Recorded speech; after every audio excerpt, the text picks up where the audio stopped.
So Tom wants to know. Buy my merch, or I'm going to start crying again. Tom wants to know: how was your experience with Danny Doring?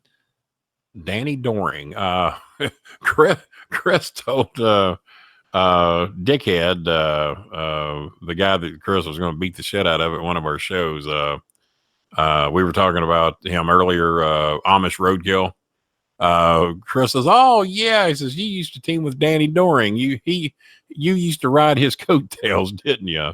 So that was how Chris and Amish Roadkill were introduced to each other. Chris was burying the shit out of him. I don't remember much about Danny, but I remember he was a hell of a lot better guy than fucking Amish Roadkill. But I don't really remember much about him. But he seemed like to be a pretty good guy. When are we going to get Jim Cornette on the show? Probably never, because he doesn't have a camera, and he's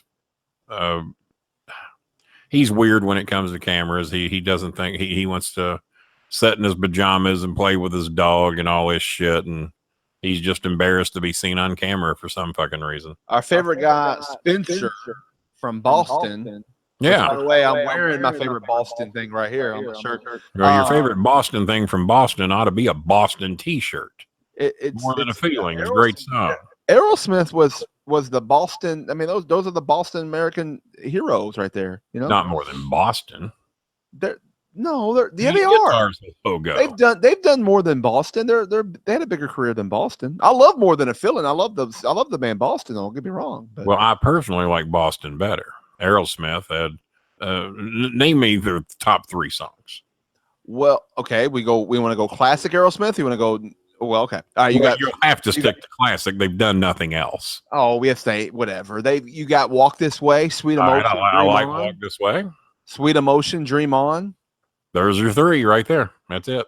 There's a lot more. You got Amaze. You got living in an elevator. Dude looks like a lady. I don't want to miss a thing. That's your theme song. That was never mind. Dude look like a lady. You got Ragdoll, you got Angel, you got Maybe that's why you date a bearded woman. Somebody's got to look like a man in your relationship. You got Pink, you got Jaded. I can keep going. I like Pink, but that's a whole nother performer. Well, Pink's the song. No. You got Toys in the Attic. You got Seasons of Weather, Last Child, Fever. Never heard a great remake of Come Together by. I remember the Come Together. Yeah, I remember that. Most of these songs I've never heard of. Just those 3. Who did Stare? What's that? I'm gonna die. Before I die. Buy as much before he dies. Who did Stairway to Heaven? Stairway to Heaven was that Led Zeppelin? Maybe it was. You know, I should know that. I mean, it's a long motherfucking song. Why am I blanking on that all of a sudden? Maybe it was Led Zeppelin. Somebody on there. I don't know how many's left in the room. We still have down to like 4 people. You know, Casey and the Sunshine Band follows me now, right? They do? Oh yeah. They've been following me for about a month or so now, maybe 2 months. But Casey had a post today. You know the big white rug I got here in the living room, or have you been here since I got the big white rug? I think I've seen the white rug. It's a 8.5 by 11, something like that. 8.5 by 11. And a fan, when she was in the 9th grade, and she looked to be in her middle to late 30s now. When she was in the 9th grade, she crocheted, I guess that's what you would do, a rug, a big giant black rug, almost as big as mine, with the KC and the Sunshine Band logo on it, and it looked exact. Google the KC and the Sunshine Band logo if you don't know what it is. My KB and the Moonshine logo is over here, but I'd have to get up and move the camera and all that shit. But most of you have seen my KB and the Moonshine Band logo. But she crocheted him a rug, probably 8 by 10, 7 by 10. And it is amazing. I mean, if I saw that son bitch hanging up somewhere for $150, I'd have bought it. But she presented it to him, and he was just overwhelmed by it. And the time it must have took to make it. And I mean, she didn't half-ass this thing. This motherfucker looks like the cover of his record album. I thought it was a banner when I saw it. And I'm going, man, that's a better banner than I've got in my bedroom. I've got like a 4 by 6 banner of KC in my bedroom. And but goddamn, this rug is amazing. So if you go to the KC and the Sunshine Band verified website, you'll see this rug on there, man. And it's God, I'd kill to have that goddamn rug. It is awesome. I have a nice Casey and the Sunshine Band. I meant to show it to you, a vinyl record of their, it's like their greatest hits or something like that. It's just I found it for a few bucks at the store, actually down the street from your house, a few bucks. Looks like a cute girl named Karen Green sent me a friend request. I'll have to consider that. What was you saying? I was looking at Karen Green's friend request. I said I got a vinyl of Casey and the Sunshine Band recently when I was over by you and your place. Yeah, and it was Greatest Hits. I got it for a couple bucks. It was really nice. You paid $1,000 for that record. Don't you tell these people you paid $2. There is no Casey and the Sunshine Band album going for $2. You stop that. The Greatest Hits album, is it white? It is actually all white. All white. Actually, that is their part 3 album. They did the That's the Way I Like It, Get Down Tonight album, and then the one after that was I'm Your Boogeyman and Keep It Coming Love, Do It Good, all those songs. And they just redid that album cover and made it their Greatest Hits album cover for some reason. But yeah, that was called KC Part 3. And they just redid it. It is Shake Shake Shake is on there. It has a rainbow on it. Has a rainbow, exactly. That's the one.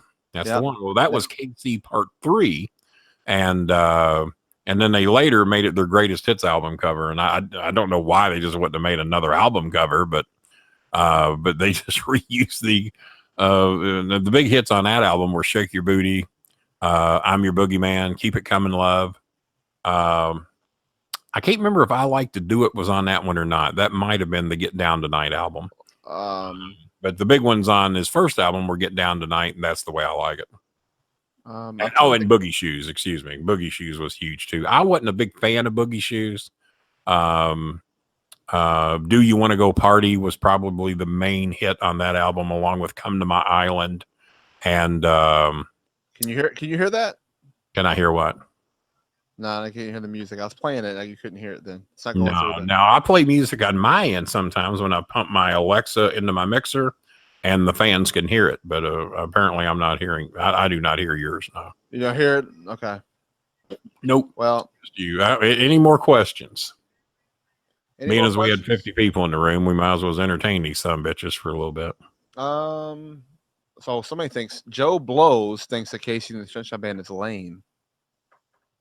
You do know how to block people now, right? I do. Yeah, I can block them. He needs to say he's sorry.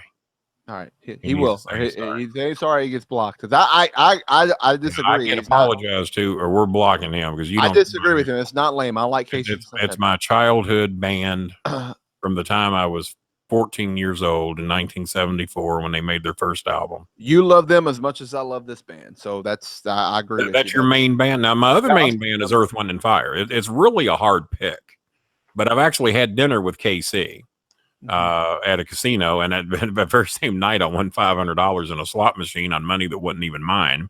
So that was a great night. The guy that I took with me that got to go, I got about 6 or 7 of my friends in for a 10-person dinner. There was 6 or 7 of my people, and then 3 others that got to have dinner with KC that night.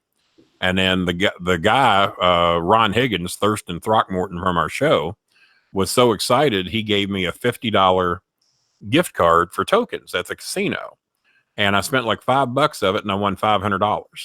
So I gave him the $45 back that was left. I said, "Here, I'm done. I got $500 here. You take the 45. Go have you a good time." He said, "Well, don't you think you should split it with me?" I said, No, I don't. You gave it to me. You weren't going to get any of this, and now you just got $45 of it back. Black Sabbath or Deep Purple? What's that? Black Sabbath or Deep Purple? Deep Purple. Yeah, I would agree with that too. Yeah, Deep Purple. I was not a big Black Sabbath fan. Let me ask the fans a question. Joe Blows apologizes to the king. Okay, all right. I hate to have to block him for coming in calling Casey lame. I'd hate to have to do that, but his name is Joe Blow. He's bound to know it's coming. I got one for my fans out here. Casey and the I'm sorry. Donna Summer or Pat Benatar? Ooh. Let's see what you all vote on that one. I was a huge Donna Summer fan, but also Me and Cornette were big Pat Benatar fans. Yeah. See, It's a hard pick. That's a hard pick. Two different styles of music. Both were gorgeous women. Yeah. And matter of fact, I used to have a crush, and the girl fortunately had a crush on me. The checker at Convenient looked dead like Donna Summer. And that was back before I had a car, and I was about 16, 17 years old. And I walked to Convenient every night that I knew she was working to just look at her. And then one day I go into the counter and I buy just whatever. I'd go up there and buy a banana just so I could see this woman. And when I was standing in line, it was just me and her. The store was empty. It was getting close to closing time. And she looked at me. She says, "You come up here to see me a lot, don't you?" I said, "You figured that out, eh?" She says, "Yeah, you're here every night and you never buy much." She says, "I figured you were coming here to see me." She says, "Can I tell you something?" I said, "Sure." She says, "I just love to hear your voice." She said, "I could listen to you talk to me all night." And I looked at her. I said, "Well, if you ever give me the opportunity, I'd love to talk to you all night." So she wrote down her address, gave me her phone number, and told me where she lived. And I got one of my best friends to drop me off at her apartment the next night. Guess what I found out? What's that? He had 7 kids.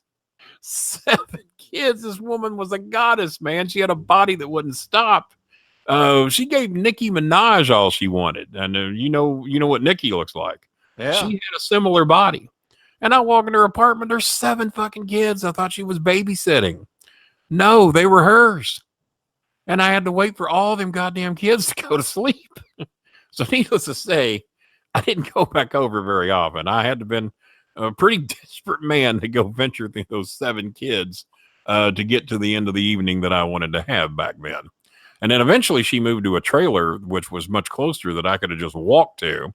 And I was feeling frisky one night, and I walked down there, and fortunately that night the ex-husband had 4 of the 7 kids, so it wasn't as much of a wait. But that's my Donna Summer story.